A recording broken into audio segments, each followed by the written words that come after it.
Audio Jungle.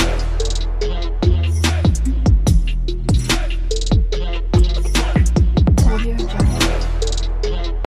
Hello friends, welcome back to my channel. This is Jyoti and आज हम पढ़ेंगे nested if else statement के बारे में। तो आइए अब हम शुरू करते हैं। नेस्टेड इफ एल्स स्टेटमेंट होता क्या है? The if statement contain one or more if statement, in such a case they are said to be nested. अगर हम इफ स्टेटमेंट में और एक या एक से ज़्यादा इफ स्टेटमेंट और डाल देते हैं तो वो हमारा जो स्टेटमेंट है वो क्या बन जाएगी? नेस्टेड इफ एल्स स्टेटमेंट बन जाएगी। इसको अच्छे से समझने के लिए हम इसका सिंटैक्स देखते हैं। जो आपको स्क्रीन पे दिख रहा है ये क्या है इसका सिंटैक्स। अब सबसे पहले क्या है, हमारे पास तीन केस होंगे। इसमें क्या होगा? जिसमें कंडीशन 1 और कंडीशन 2 दोनों ही क्या होंगी? ट्रू होगी। सेकंड केस में कंडीशन 1 ट्रू है लेकिन कंडीशन 2 क्या होगी? फॉल्स। थर्ड केस में क्या होगा? कंडीशन 1 क्या होगी? फॉल्स। सबसे पहले हम देखते हैं केस 1। अब सबसे पहले क्या है, हमारी इफ़ की जो कंडीशन 1 है वो चेक होगी। अब हमारी क्या कंडीशन 1 क्या है? फर्स्ट केस में ट्रू है तो हमारा कंट्रोल क्या चला जाएगा? इफ़ की स्टेटमेंट ब्लॉक में। अब इफ़ की जो स्टेटमेंट ब्लॉक है उसमें एक और कंडीशन है। हमारे पहले केस में कंडीशन टू भी क्या है? ट्रू है। तो हमारी कंडीशन 2 भी क्या होगी? ट्रू होगी। तो हमारा जो स्टेटमेंट 1 है वो एग्जीक्यूट हो जाएगी और जो बाकी की दो स्टेटमेंट वो क्या हो जाएगी? स्किप हो जाएगी। सेकंड केस में क्या होगा? हमारी इफ़ की कंडीशन 1 ट्रू है तो वही सेम क्या होगा? हमारा कंट्रोल किस में चला जाएगा? इफ़ की स्टेटमेंट ब्लॉक में। इफ़ की स्टेटमेंट में एक और कंडीशन है। इस बार क्या है? हमारी कंडीशन टू क्या है? फॉल्स है। तो हमारा जो स्टेटमेंट 1 है वो क्या हो जाएगी? स्किप हो जाएगी और जो एल्स की स्टेटमेंट है मीन्स स्टेटमेंट 2 क्या हो जाएगी? एग्जीक्यूट हो जाएगी और जो दूसरी एल्स की मीन्स स्टेटमेंट 3 है वो भी क्या हो जाएगी? स्किप हो जाएगी। थर्ड केस में क्या होगा? कंडीशन 1 हमारी क्या है? फॉल्स है। तो कंडीशन 1 हमारी फॉल्स है तो क्या होगा? जो इफ़ का जितना भी स्टेटमेंट ब्लॉक है वो क्या हो जाएगी? स्किप हो जाएगी और जो हमारा सीधा कंट्रोल है किस पे चला जाएगा? एल्स पे चला जाएगा। मीन्स स्टेटमेंट 3 क्या होगी? एग्जीक्यूट हो जाएगी। अब ये सब एग्जीक्यूट होने के बाद जो हमारा कंट्रोल है वो किस पे चला जाएगा? स्टेटमेंट वाई पे।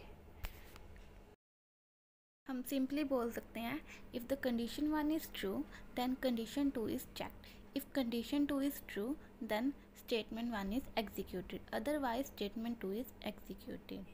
If condition 1 is false then statement 3 will be executed. After execution control transfer to the statement 5. If else statement को और अच्छे से समझने के लिए हम एक प्रोग्राम बनाएंगे जिसमें हमें ग्रेटेस्ट नंबर फाइंड करना है।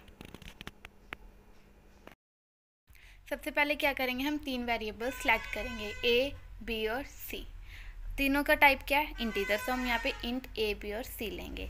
अब हमें क्या करना है? यूज़र को इंस्ट्रक्शन देनी है कि वैल्यू एंटर करो किसकी? ए, बी और सी की।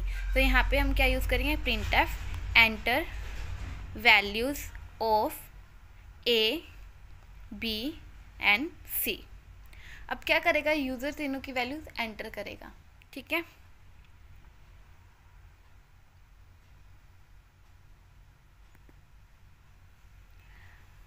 अब जो यूज़र ने जो वैल्यूज़ एंटर करी है हमें क्या करनी है? उसको रीड करनी है और हमें किसके एड्रेस में स्टोर करवानी है? ए, बी और सी की। तो यहाँ पे हम किसका यूज़ करेंगे? स्कैनएफ का। तो यहाँ पे हमारी तीनों वैल्यूज़ कैसी हैं? इंटीजर है। तो यहाँ पे हम यूज़ करेंगे percentile D, percentile D, percentile D. तीन वैल्यूज़ एंटर के इसलिए हमने 3 बार यूज़ किया। पहली वैल्यू किसके इसमें एड्रेस में स्टोर करवानी? ए की। So percent symbol A. Second percent symbol B. Third के लिए परसेंट सिंबल सी। तो तीनों क्या होगी? ए, बी और सी की एड्रेस पे स्टोर हो जाएंगे।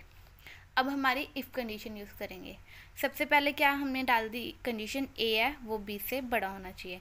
अगर हमारी ए है वो बी से बड़ा है तो हमारी कंडीशन ट्रू होगी। इट मीन्स क्या होगा? हमारा जो इफ़ का स्टेटमेंट ब्लॉक है वो एग्जीक्यूट होगा। अब उसमें हमने एक और कंडीशन डाल दी, क्या कि अगर ए है वो सी से भी बड़ा है तो क्या प्रिंट हो जाए? हमारा percentile D is greater. Mean अब क्या है? ए है वो बी से भी बड़ा है, ए है वो सी से भी बड़ा है तो क्या बड़ा होगा? ए बड़ा होगा। तो यहाँ पे परसेंट डी की वैल्यू क्या होगी? ए की जो वैल्यू है तो हमने यहाँ पे प्रिंट करवा दिया, ए की जो भी वैल्यू है प्रिंट हो जाएगी इज़ ग्रेटेस्ट।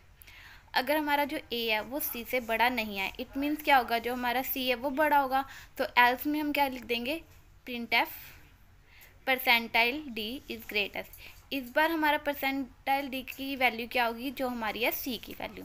तो यहाँ पे क्या होगा? पहले सी की वैल्यू प्रिंट हो जाएगी उसके बाद इज़ ग्रेटेस्ट। ठीक है। अब हमारा ये वाला स्टेटमेंट ख़त्म हो गया। अब हम इफ़ का जो हमारा इफ़ कंडीशन 1 था, जो बड़े वाला इफ़ है, उसकी क्या करेंगे, हम उसका एल्स पार्ट बनाएंगे।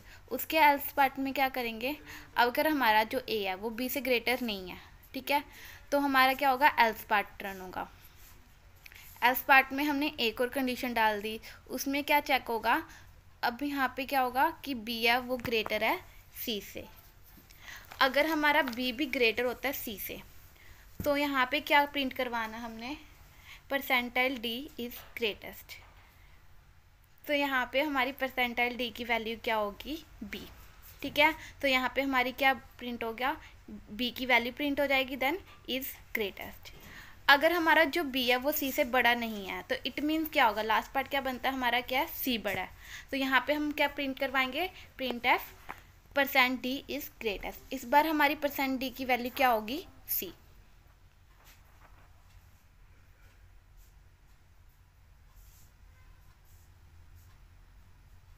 तो ये हमारा प्रोग्राम पूरा हो गया।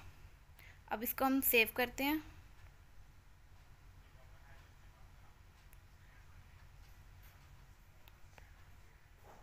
And run. अब क्या करेंगे, enter values of A B C की वैल्यू एंटर करते हैं। यहाँ पे हमने ले लिए 4, 9 एंड 3। तो यहाँ पे क्या है, 9 इज़ ग्रेटेस्ट। तो ये था हमारा प्रोग्राम।